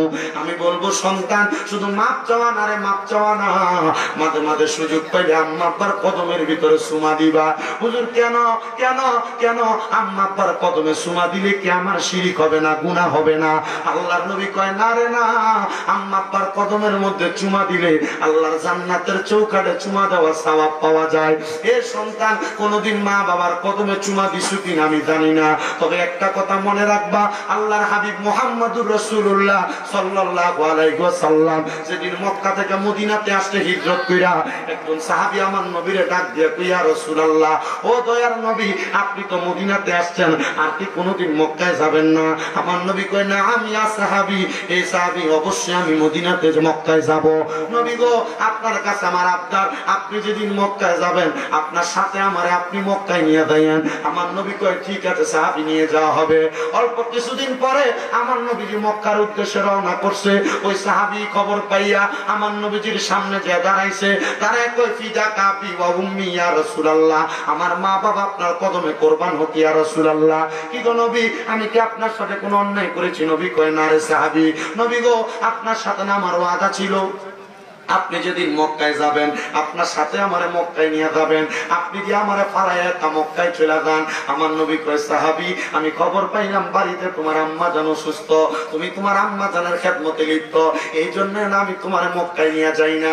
সাহাবী কয়, ইয়া রাসূলুল্লাহ আমার মায়ের চাইতে কি মক্কার দাম বেশি নাকি? আল্লাহর নবী কয়, হ্যাঁ অবশ্যই, শুই না নাও, রাদার রব্বি ফি দাল ওয়ালিদাইন, মায়ের সন্তুষ্টিতে আমার আল্লাহ সন্তুষ্টি হয়। যদি আরে কষ্ট দাও, সাকাতুর রব্বি ফি সাকাতিন ওয়ালিদাইন, মায়ের অসন্তুষ্টিতে আমার আল্লাহ অসন্তুষ্টি হয়ে যায়। সাহাবী কই ইয়া রাসূলুল্লাহ আমি নিয়ত করেছিলাম যদি মক্কা বিজয় হয় মক্কার চৌকাঠে দিয়ে চুমা দিব। আমার নবী কই মা বেঁচে আছে? বলে হ্যাঁ ইয়া রাসূলুল্লাহ। বলে বাড়িতে যাইয়া ওই আম্মা জানের কদমের মধ্যে চুমা দিবা। নবী গো আম্মার কদমে চুমা দিলে কি মক্কার চৌকাঠে চুমা দেওয়া হবে? আমার নবী কয় শুধু মক্কার চৌকাঠ না, আম্মা জানের কদমে চুমা দিলে আল্লাহর জান্নাতের চৌকাঠে চুমা দেওয়া সওয়াব পাওয়া যাইবা। হে সন্তান কোনদিন মা বাবার পায়ে চুমা দিছো কিনা জানি না, আজকে ওয়াদা করবা এখান থেকে বাড়িতে যাইয়া আম্মা আব্বার কদমে চুমা দিবা, আম্মা আব্বার পায়ে দিয়ে সালাম করবা। আমি এলেম দিয়া বক্তা না, আমার এলেম কালাম বেশি নাই। কুমিল্লা আলিয়ায় মাত্র কামের প্রথম বর্ষে পড়ালেখা করি, কুমিল্লা ইউনিভার্সিটিতে বাংলায় অনার্স ফাইনাল ইয়ারে পড়তেছি, কিন্তু আমি আমার এলেম দিয়া বক্তা না। তখন ক্লাস 7 8 পড়ি, ওয়াদে শুই না, আমার ঘরের বেড়ার ঘরে যাইয়া আমার মা বাপ শোয়া দেখে আমি আমার মা বাপের পায়ে চুমা দিছি। আমার অন্তরে এতটুক বিশ্বাস আমার আম্মা আব্বার কদমে চুমা দেওয়ার কারণে আল্লাহ তাআলা আমার দিয়ে মাদ্রাসা করায়, ওয়াজ মাহফিলে বক্তৃতা দেওয়ায়, ওয়াজ মাহফিলের মধ্যে সম্মান দেয়। আমার মনে এতটুক বিশ্বাস আমার দাদা, আমার নানা, আমার আত্মীয় স্বজন, ময় মুরব্বীদের দোয়া, আমার ওস্তাদদের দোয়ার কারণে আল্লাহ তাআলা আমার দেশ বিদেশ ঘুরায়। আর নচেত আমার এলেম কালাম নাই, আমি আমার এলেম দিয়ে ওয়াজ করি না। আমি একমাত্র আমার এই গলাটা দিয়ে মুখটা দিয়ে একটা কথা বলি, আমি চেষ্টা করি মানুষগুলাকে হেদায়েতের আলো দেখানোর জন্য। তবে আমার একটা বিশ্বাস, এই কথাগুলো যদি আপনি মাইনা চলেন দেখবেন আপনার দুনিয়া আখিরাত শান্তি। কিন্তু অনেকে চিন্তা করে হুজুর যাদের বাড়িতে আব্বা আছে তারা বাড়িতে যাইয়া আব্বার পায়ে ধরে মাপ চাইবো, আমার তো আব্বা নাই, আমি কার পায়ে ধরে মাপ চাইবো? সন্তান চিন্তা করবা না, চিন্তা করবা না। আব্বা আম্মা কবরে থাকলে একটু পরে মুনাজাত হবে, আল্লাহর কাছে দোয়া করবা, রব্বির হামহুমা কামা রব্বায়ানি সগীরা, রব্বির হামহুমা কামা রব্বায়ানি সগীরা। নবী আমার কয় কোন সন্তান যদি মা মারা যাওয়ার পরে, বাবা মারা যাওয়ার পরে চোখের মনি কোঠার মধ্যে একটা মাটির মাথা পরিমাণ পানি চাইরা দিয়া কান্না করে, ওই পানিটা মাটিতে পড়ার আগে আমার আল্লাহ তাআলা তার মা বাবার জীবনের গুনাহ মাফ করে দেয়। অনেকে চিন্তা করে হুজুর যাদের বাড়িতে আম্মা আছে তারা বাড়িতে যাইয়া আম্মার পায়ে ধরে মাপ চাইবো, আমার তো মা নাই, আমি কার পায়ে ছুঁয়ে সব? সন্তান চিন্তা কইরো না, আম্মা যদি কবরে থাকে তোমার সন্তানটার সাথে নিবা, একা যাইবা না। নিজে যখন কবরের পারে যাইবা লগে যাইতে সন্তানটারে নিয়ে যাইবা, নাতিটারে নিয়ে যাইবা। যখন তুমি তারে নিতে নিতে অভ্যাস করবা তখন তুমি মারা যাওয়ার পরে তোমার সন্তান তোমার কবরের পারে যাইব। কবরের পাশে যাইয়া মারে যখন কবরে শোয়াইছ, উত্তর দিকে মাথা, দক্ষিণ দিকে পা, মাথাটা কেবলামুখী করে দিছ, কেবলাটারে পিছ দিয়া মার মুখের দিকে ফিরা দোয়া করবা, রব্বির হামহুমা কামা রব্বায়ানি সগীরা। আল্লাহর নবী কয় প্রত্যেক জুমার দিনে, জুমার নামাজের পরবর্তী সময়ে কোন সন্তান যদি তার মার কবরের পাশে দাঁড়ায়া যায়, আব্বার কবরের পাশে দাঁড়ায়া যায়, রহমতের বৃষ্টি যেমন ভাবে বর্ষণ হয়, আমি আল্লাহর রহমত তেমন ভাবে ওই কবরে বর্ষণ হয়। একটা সমুদ্রের মাঝখানে কোন মানুষ যদি সাঁতার না জানা মানুষ আটকে যায়, হঠাৎ করে নৌকা দিয়ে তার উদ্ধার করলে সে যত খুশি হয়। একটা সন্তান শুক্রবার জুমার নামাজের পরে মা বাবার কবরের পারে গেলে এমন মা বাবা খুশি হয়। এ সন্তান, হে আমার হোসাইনিয়া তরুণ যুব সংগঠনের যুবকেরা, তোমরা অনেকের মা নাই, তোমরা অনেকের বাবা নাই, চিন্তা করবা না, আল্লাহর কাছে শুধু দোয়া করবা আল্লাহ যেন মা বাপরে মাফ করে দেয়। আল্লাহর কাছে দোয়া করবা, ও আল্লাহ দুনিয়ার জমিনের ভিতরে আপনার নবী বলছে আল ফাতিমাতু সাইয়্যিদাতুন নিসাই আহলিল জান্নাহ, হযরত মা ফাতেমা হইল জান্নাতের মহিলাদের সরদারিনী। আমার মা কবরে আমার মা ডারে মা ফাতেমার লগে জান্নাতে দিও। পর্দার তারালে অনেক মা বোনেরা আছেন, ওই আহলে বায়াতের সদস্য মা ফাতেমার সঙ্গে যদি জান্নাতে যাইতে চান, আপনার সন্তানটারে এমন একটা সন্তান বানান যেন আপনি মারা যাওয়ার পর আপনার সন্তান দোয়া করে। এখানে অনেক বয়স্ক বাবা আছেন, আমার নবী বলেছে হে দুনিয়ার মানুষেরা শুইনা নাও, আল হাসান ওয়াল হুসাইন সাইয়্যিদা শাবাবি আহলিল জান্নাহ, হাসান হুসাইন হইল জান্নাতের যুবকের সরদার। যদি তুমি তোমার আব্বা আম্মার জন্য দোয়া করো, আল্লাহ আমার আব্বা কবরে আমার আব্বাটারে হাসান হুসাইনের সঙ্গে জান্নাতে দিবা, আমার আল্লাহ তাআলা আজকে দোয়ার বরকতে তোমার আব্বা আম্মারে জান্নাতে দিব। বলে হুজুর কেন? আহলে বায়াতের দোয়া দিয়া, আহলে বায়াতের ওসিলা দিয়া দোয়া করব। শুনেন রে মুসলমান, আমার আল্লাহ তাআলা এই আহলে বায়াতের ব্যাপারে কোরআনের আয়াত নাযিল করে দিয়েছে, যদি আপনি তাদের ওসিলা দিয়া দোয়া করেন আল্লাহ তাআলা তাদের ওসিলায় দোয়াটা কবুল করে নেবে। এই জন্য আমার হোসাইনিয়া তরুণ যুব সংগঠনের উদ্যোগে চতুর্থ সুন্নি মহাসম্মেলনে বৈশা আল্লাহর কাছে দোয়া করব, আল্লাহ প্রত্যেকের মা বাপকে মাফ করো, প্রত্যেকের বংশের কবর আযাব মাফ করো, তাদের কামাই নেই কামাই রুজিতে বরকত দান করো, এমন বরকত দান করো যেমন বরকত গৌসে পাক আব্দুল কাদের জিলানীরে দান করেছিলা। বলে গৌসে পাক কেমন বরকত পাইছে, গৌসে পাক বরকত পাইছে আল্লাহর দরবারে কোনো খাবার নাই কোনো সম্পদ নাই, দোয়া করছে আল্লাহ তাআলা অসংখ্য খাবার গৌসে পাকের দরবারে গায়েবী ভাবে তুর্কির বাদশারে দিয়া পাঠিয়ে দিছে। মুসলমান আমরা আল্লাহর কাছে এতটুকু দোয়া করব আমরা যেন কোরআনের আইন ইসলামী শরিয়া মোতাবেক নবীর হাদিস মাইনা চলতে পারি, সমাজের মধ্যে পরিবারের মধ্যে শান্তি থাকে, নামাজ থাকে, রোজা থাকে, হজ যাকাত ইবাদত থাকে, সন্তান মা বাবার জন্য বেশি বেশি দোয়া করে, আর আহলে বায়াতের ভালোবাসা অন্তরে নিয়া আউলিয়া কেরামের সোহবত নিয়া আমরা যেন দুনিয়া এবং আখিরাত সুন্দর করতে পারি। আল্লাহ যেন রহমতের নবীর উসিলায় আমাদের প্রত্যেকটা দোয়া কবুল করে, জোরে কোন আমিন। আসলেন নবী এই দরাতে রহমত ও বরকত নিয়ে, আসুন সবাই তাজিমে সালাম দেই ওই নবীর ইয়া নবী।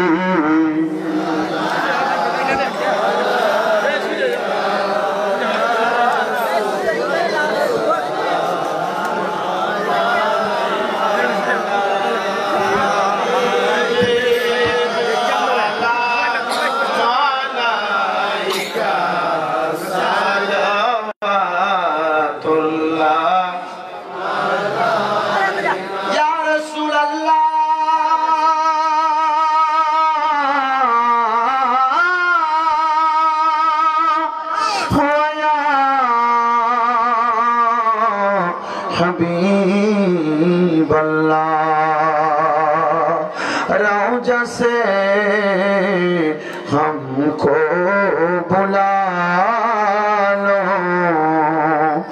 मदीना की गलियों घुरा लो, रोजा से पर्दा उठा दो, चेहराए अनवर देखा दो या नबी।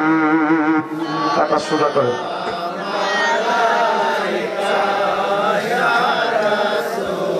सलाम या हबीब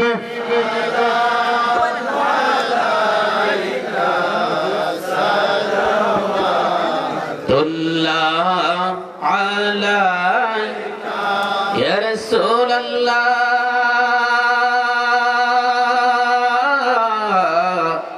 व या हबीब अल्लाह। नबीजी गो अपना के उसीलनिया का दिलेन आदम हावा মাবুদের হইলা যে দয়া কবুল করিলেন দুআ ইয়া নবী সালাম আলাইকা ইয়া রাসূল সালাম আলাইকা ইয়া হাবিব সালাম আলাইকা সালাম সাইয়্যিদি ইয়া রাসূল আল্লাহ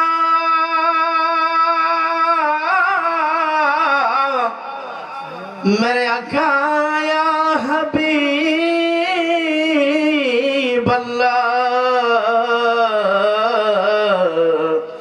नबीजी मदीनाय की निबेन ना नीले गो खेनो जनेन ना मन जे मने नमाना जाइतम गो सोनार मदीना या नबी सलाम अलैका या रसूल सलाम अलैका या हबीब सलाम अलैका सलावतुल्लाह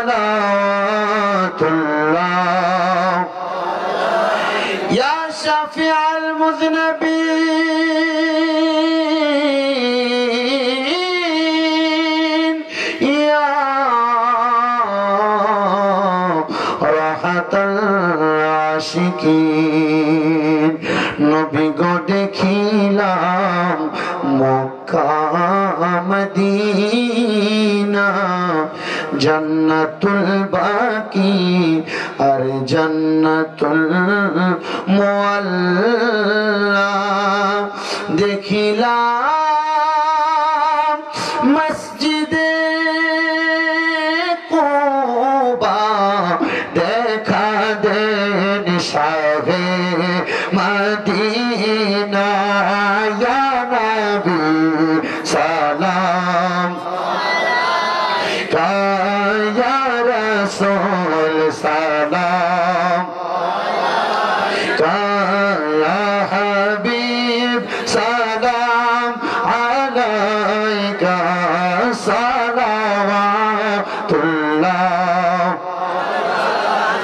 जिनके सिजदे को मेहराबे काबा जो की उन बाओं की लताफत फैला हो सलाम मुस्तफा जाने रहमत पे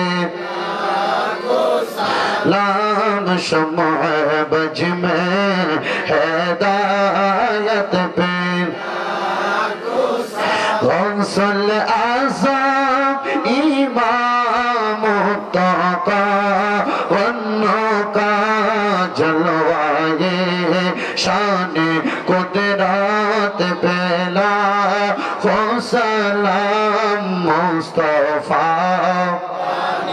रहमत पेला हो सलाम शम्अ बज में हैदा हमारे सबको माँ बाप पीर उस्ताद और भाइयों इन अहले औलाद आशीरत पेला हो सलाम मुस्तफा जाने रहमत पे को सलाम शम्अ बज में हिदायत पेला या पाक पंजतन लाखों सलाम या पाक पंजतन लाखों सलाम या हसन शाह हुसैन लाखों सलाम या हसन शाह हुसैन लाखों सलाम करबालार कुर्बानी शरण करो प्राण भरे सकले नामाज पढ़ो अस्सलाम नूर चश्मे अंबिया अस्सलाम শাহে আউলিয়া সবাই পড়ি আলহামদুলিল্লাহ।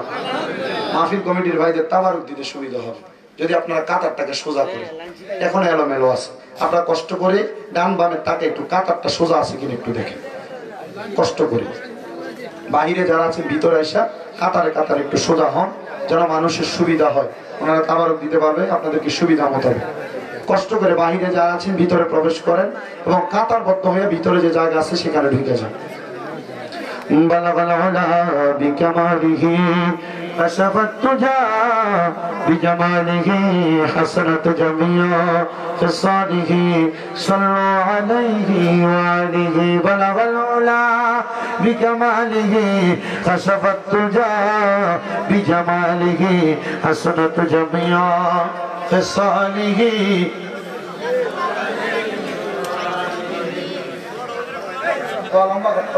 আল্লাহ যেন আমাদের সবাই কবুল করে, ধরে করে আমি। আপনারা কষ্ট করে তাবারুকটা নিয়ে আসেন। আমার একটা স্বভাব হলো আমি মুনাজাতের ভিতরে তাবারুক দিই না। কেন? মুনাজাতে তাবারুক দিলে এটা হাতে ফলে এটা টিপ দিয়ে ফাঁকা টুকরে অবস্থা বেশি, বুঝছেন না? আমার কথা হলো মুনাজাতে তাবারুক দিলেন না, কারণ হাত দোয়া ও মুখ খুলি ইবাদত। দোয়া হচ্ছে ইবাদতের মূল। যদি আপনি দোয়া করতেছেন তাবারুক হাতে টিপ দিয়ে ফাঁকা, আর এটা দোয়া হইলো। আমরা একবার সূরা ফাতিহা, তিনবার সূরা ইখলাস করবো, জিকির করবে, তাবারুক হাতে দিয়ে দিবে, আপনারা সামনে রেখে দেবেন। জিকিরের মাঝে তাবারুক, জিকিরে তাবারুক নিয়ে আসেন। তাবারুক সবাই একবার সূরা ফাতিহা, মা বোন যারা আছেন আপনারা কষ্ট করে একটু সিরিয়াল করেন, একটু কাতারবদ্ধ হন, আপনাদেরকে তাবারুক দিতে সুবিধা হবে। সবাই একবার সূরা ফাতিহা, তিনবার সূরা ইখলাস, তিনবার দুরূদ শরীফ। আউযু বিল্লাহি মিনাশ শাইতানির রাজীম। বিসমিল্লাহ।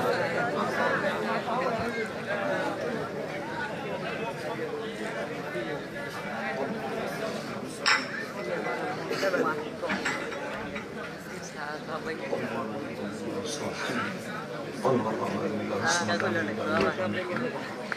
هو الله احد اله الصمد صلى الله عليك يا رسول الله صلى الله عليه وسلم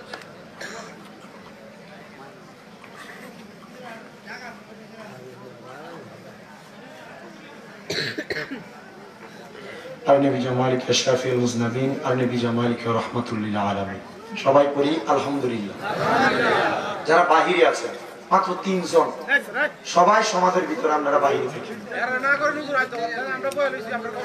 তারা আয়ো লাস্ট তাবার তো বরকত তাবার ছোট বরকত না আয়ো তাবার আচ্ছা আজকে আমার ওয়াজে কি শিখলেন ভালো যদি কালকে কেউ কয় যে ওয়াজে করে গেছে অতলা দূর থেকে উঠে আল্লাহ কি ওয়াজ করছে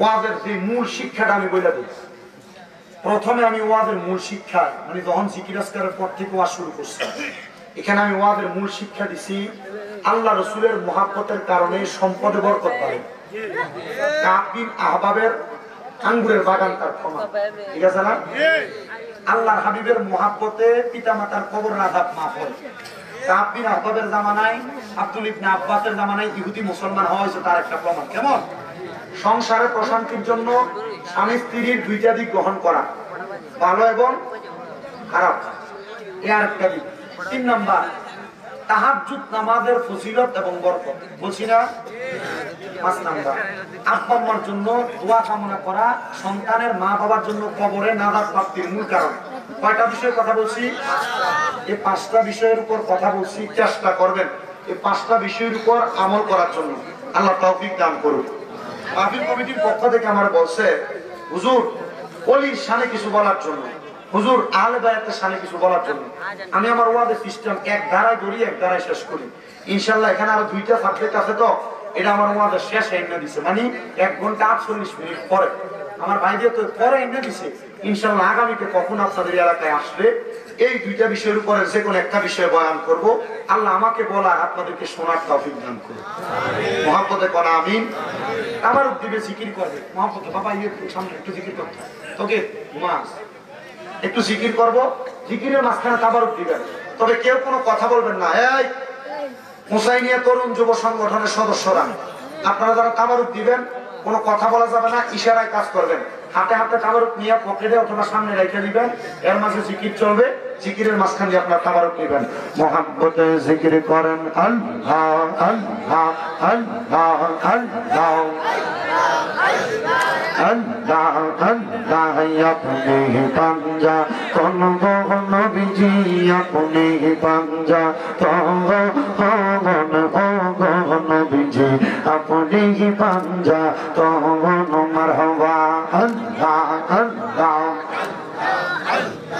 আল্লাহ আল্লাহ আপনি পাঞ্জা কোন নবীজি আপনি পাঞ্জা তগন নবীজি আপনি পাঞ্জা তগন মারহাবা আল্লাহ আল্লাহ হযরত আলী মা ফাতেমা হযরত আলী মা ফাতেমা হাসান হুসাইন দম অমন নবীজি আপনি পাঞ্জা তগন মারহাবা আল্লাহ আল্লাহ আল্লাহ আল্লাহ ববে আনার নাই রে তগন ববে আনার নাই রে তগন মুশকিল কোশার নাম লই করিয়া জমতগন ববে আনার নাই রে তগন মাশাআল্লাহ আল্লাহ আল্লাহ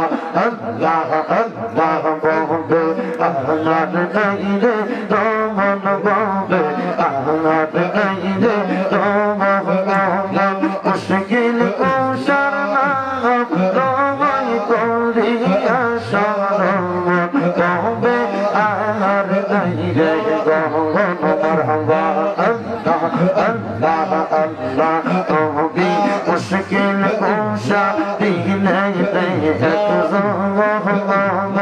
আল্লাহ নবী মুশকিল কোশা দিনে এক হযরত ইমাম হাসান হোসেন দুই ভাই নবীজির বাতন ওবে আর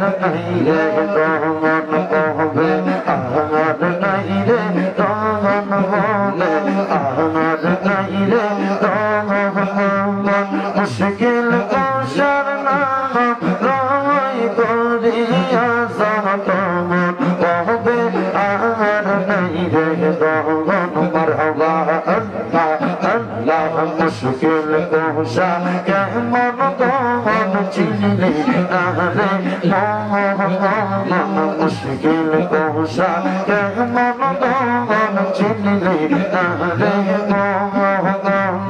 যেই না মেরি দোহাই দিলে দূরে যাই শহর মুশকিল কোষা কেমন গহন মারহাবা আল্লাহ আল্লাহ Allah, Allah, Allah, I bohramin Abdul Qadir Awli Ya Rashid Muni Marhaba Allah, Allah, I bohramin Abdul Qadir Awli Ya Rashid Muni Marhaba Allah, Allah, Tuma Riyai Namer Done Tuma Riyai Namer Done Agon Goya Jai Pani Aibo Rabin Abdul Qadir Awli Ya Rashid Muni Marhaba Allah,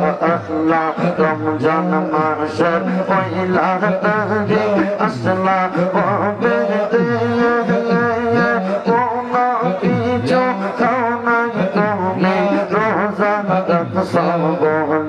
مرحبا الله الله شكر أولي أولي تومي شكر أولي أولي تومي أبوه سے سمدانی أيبو ربي عبد القادر أولي يرشد مولي مرحبا الله الله قيمة كلا كيل سوما خاجا ريجي ريمر كلا كيل سوما خاجا ريجي تومار كلا شومت دار دوستار جنديار تومي بيلاي سوما زاغا آدو ريجي ريمر كلا كيل سوما زاغا مرحبا الله الله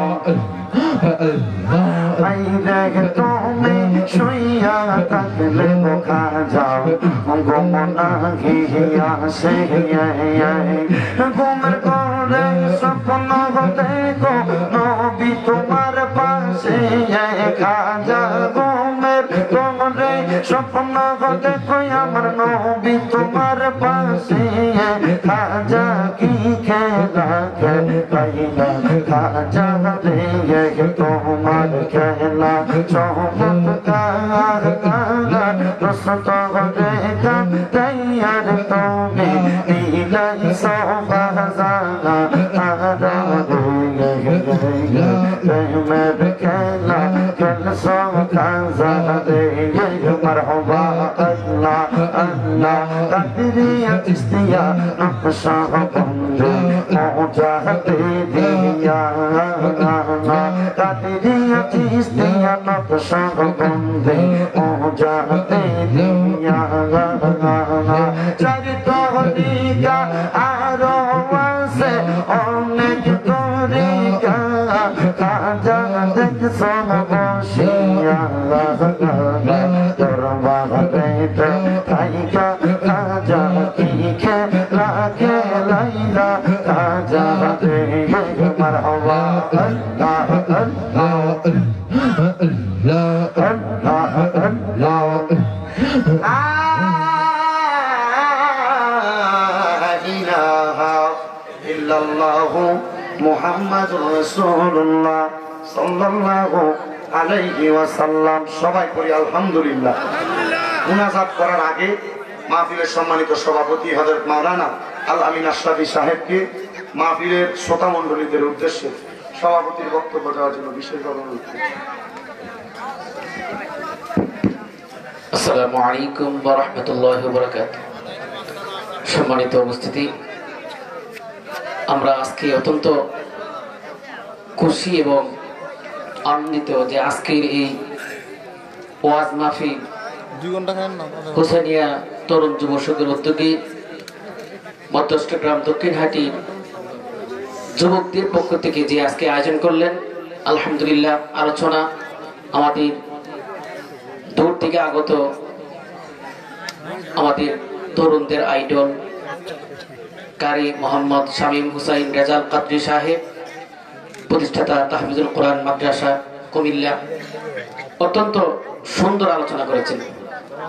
আমরা যা আশা করেছিলাম তার চেয়ে বেশি উনি, সামনে প্রশংসা করা ঠিক না, উনি তার চেয়ে বেশি আমরা ওনার কাছ থেকে পেয়েছি। আলহামদুলিল্লাহ উনি যে আলোচনা করেছেন আমরা যদি আমল করি যথেষ্ট।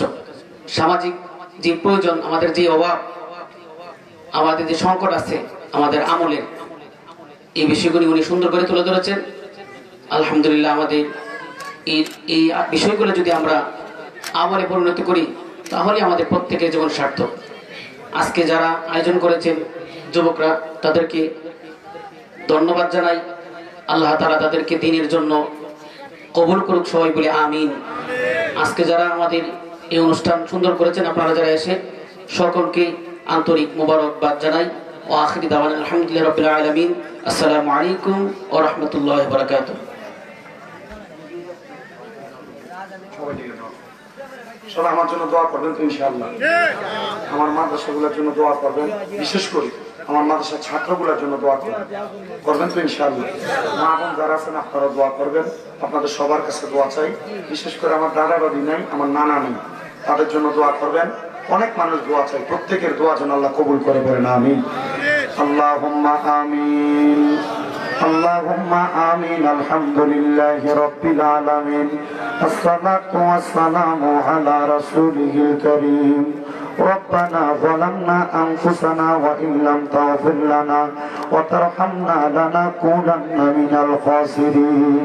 يا إلهي رحم فرما मुस्तफा की वास्ते खोल दे दरवाज़े रहमत ज़ादा की वास्ते रहमतुल लिल आलमीन खत में रसूल जाने जहाँ अहमद हामिद मोहम्मद मुस्तफा की वास्ते मबदू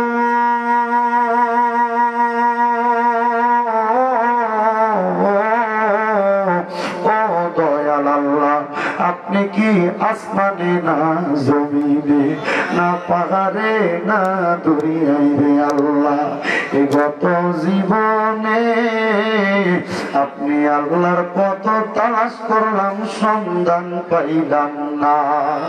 আল্লাহ বহু সন্ধানের পরে এই কিশোরগঞ্জ জেলার অন্তর্গত অষ্টগ্রাম থানাধীন মধ্য অষ্টগ্রাম দক্ষিণ হাটি বড় ব্রিজ প্রাঙ্গনে হুসাইনিয়া তরুণ যুব সংগঠনের উদ্যোগে চতুর্থ বাৎসরিক সুন্নি মুগা সম্মেলন সাজাইয়া আমার সঙ্গে আলেম উলামা, বিশেষ করে হুফাজে কোরআন তলেবুল ইলম ছাত্র ভাইয়েরা, আমার দাড়ি পাকা মুরব্বী বাবারা, যুবক নওজোয়ান ভাইয়েরা, ছোট্ট ছোট্ট মাসুম বাচ্চারা, পর্দার অন্তরালে আমার কত মা বোনেরা হাত বাড়াইছে। আল্লাহ, যার হাতটা তোমার কাছে মায়া লাগে, পছন্দ হয় রে দয়াল, ওই হাতের উসিলায় আমরার জীবনের গুনাহ মাফ কইরা আমরারে বেগুনাহ মাসুম বান্দা বানায়া দাও। মাহমুদ ডাকলে কি জুড়ায় রে মন, জপলে নিফান ঠান্ডা হয়, এ না দেখিলে তুই নয়নে নয়নে রে আল্লাহ, পরম আল্লাহ জাগালয় তোমার মনে। আল্লাহ,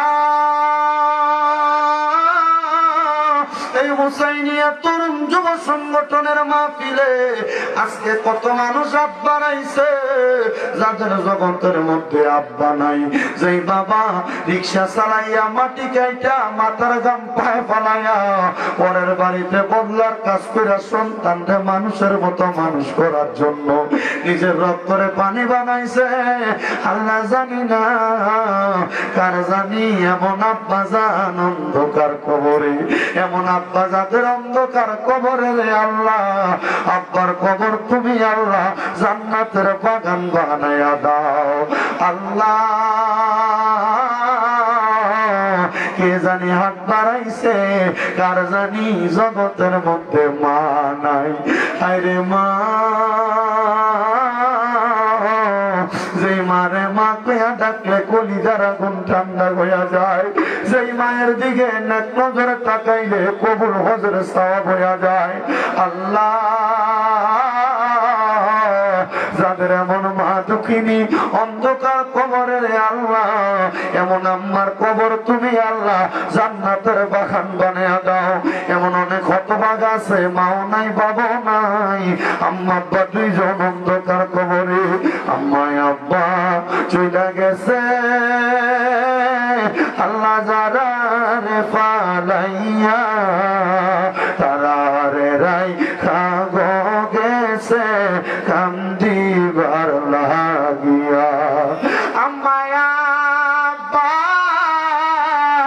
আছে যারা অন্ধকার কবরে, তাদেরকে রাই কেন আপনার মায়ার নজরে। মরিয়া গিয়াছেন আল্লাহ, আল্লাহ যারার মা বাপ মাফ করিয়া দেন না গো আল্লাহ কবরের আযাব। আল্লাহ যাদের মা বাবা কবরে, আম্মা আব্বার কবর জান্নাতের বাগান বানায়া দাও। যাদের মা বাবা বেঁচে আছে গো, আম্মা আব্বার হায়াতের মধ্যে বরকত দান করে দাও। আম্মা আব্বা বেঁচে থাকলে খেদমত করার তৌফিক দান করো। অনেকের মা বাবা সুস্থ শেফা বেলা কামেলা নসিব করে দাও। আল্লাহ বিশেষ করে আজকের মাহফিলে যারা টাকা দিয়া, পয়সা দিয়া, শ্রম দিয়া, বুদ্ধি দিয়া, পরামর্শ দিয়া, মাইক দিয়া, লাইট দিয়া, প্যান্ডেল দিয়া, মিডিয়ার বাইরা সহ সম্মানিত শ্রোতা মন্ডলী যারা উপস্থিত হয়েছে, প্রত্যেকের ব্যবসা বাণিজ্য কাজে কর্মে চাকরি বাকরির মধ্যে বরকত দান করো। যারা পড়ালেখা করে বিদ্যা বুদ্ধি বাড়িয়ে দাও, মান সম্মান ইজ্জতে জিন্দেগি নসিব করে দাও। এই হোসাইনিয়া তরুণ যুব সংগঠনের প্রত্যেকটা সদস্যকে একসাথে সংগঠিত হয়ে বাঁচার মতো তৌফিক দান করো। অনেক প্রবাসী ভাইরা বিদেশ থেকে দোয়া চায়, আল্লাহ আমার প্রত্যেক প্রবাসীদের কামাই রুজির মধ্যে হায়াতের মধ্যে বরকত দান করো। প্রবাসীদের মনের নেক নেক আশাগুলো পূরণ করো। আল্লাহ অনেক প্রবাসীরা বিদেশের বাড়িতে কষ্ট করে, প্রত্যেক প্রবাসীদের নেক নেক আশা পূরণ কইরা কামাই রুজি করে আবার দেশের বাড়িতে সহিসানা মতে ফিরার তৌফিক দান করে দাও। পর্দার অন্তরালে আমার অনেক মা বোনেরা দোয়া চায়, আমার মা বোনদের দোয়া তুমি কবুল মঞ্জুর করে নাও। আল্লাহ কত মানুষ কত দিক থেকে দোয়া চায়, প্রত্যেকের হাত দোয়া তুমি কবুল মঞ্জুর করো। আমার তুষার ভাই সহ ওনার সংগঠনের যে সদস্যরা এত সুন্দর আয়োজন চতুর্থতম বার করেছে, কিয়ামতের আগ পর্যন্ত মাহফিলটাকে তুমি কায়েম এবং দায়েম রাখো। আমরা যারা হাত বাড়াইলাম আমাদেরকে মক্কা মদিনা না দেখে মরণের ডাক দিও না। আকাশুল খাস ভাবে আজকের মাহফিলের সভাপতি বর্তমান পাড়া হাফিজিয়া মাদ্রাসা, ওনার এই মাদ্রাসার জন্য দোয়া চাইছে। আল্লাহ ওনার মাদ্রাসা সহ আমার ৬টা মাদ্রাসার প্রত্যেকটা ছাত্রদেরকে তুমি কবুল করো, ছাত্রদের মা বাবাদেরকে তুমি কবুল মঞ্জুর করো।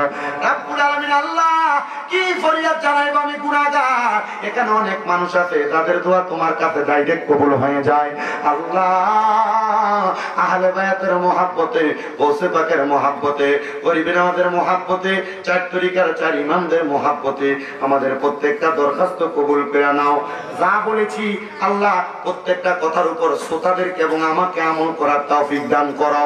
রব্বুল আলামিন আল্লাহ মরে যাব দুঃখ নাই, তবে বেঈমান বানায়া মরণ দিয়েন না।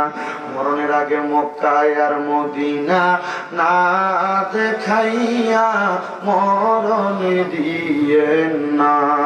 আল্লাহ মরণের আগে নবীজির নূরানি চেহারা মুবারক দেখতে দেখতে আখিরি জবানে মধুর কালেমা পড়ে দিয়েন, লা ইলাহা ইল্লাল্লাহু মুহাম্মাদুর রাসূলুল্লাহ সাল্লাল্লাহু আলাইহি ওয়াসাল্লাম। আসসালামু আলাইকুম ওয়া রাহমাতুল্লাহ।